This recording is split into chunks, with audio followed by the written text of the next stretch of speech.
In the shop, we have like all hands-on. We work with cast iron, PVC, black pipe. We've learned basic safety.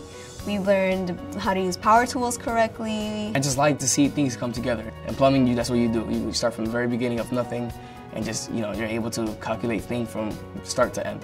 The plumbing program here at Queens Vocational and Technical High School incorporates both theory and hands-on portions where they do internships their junior and senior year. At the same time, we try to bring industry partners to come into the school and provide training as well.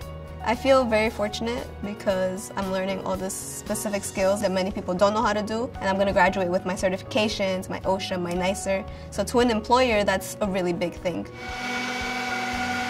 Industry partners at our school have a tremendous impact. One of the state requirements is that our kids get 60 hours of internship. Those internship hours are through our partners.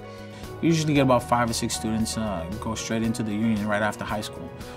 We also have students that get hired by our industry partners. So when we go out in the industry, they're not expecting the 17 or 18-year-old to know this much stuff. One of the people that I worked with, he was actually amazed. It's like, wow, I didn't know this until I was 25 years old. Like, how do you know this so well? The general goal is for these students to acquire as much knowledge as possible within the 3-year time frame, get as many certifications as they can, but at the same time, we also prepare them for college.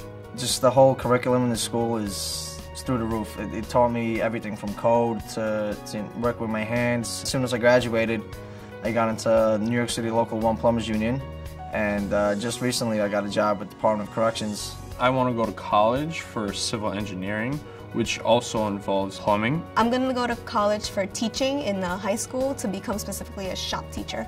I came to this school trying to learn as much as I can about plumbing. I guess you could say I have a passion for it. So I was always told, if you love what you do, you'll never work a day in your life.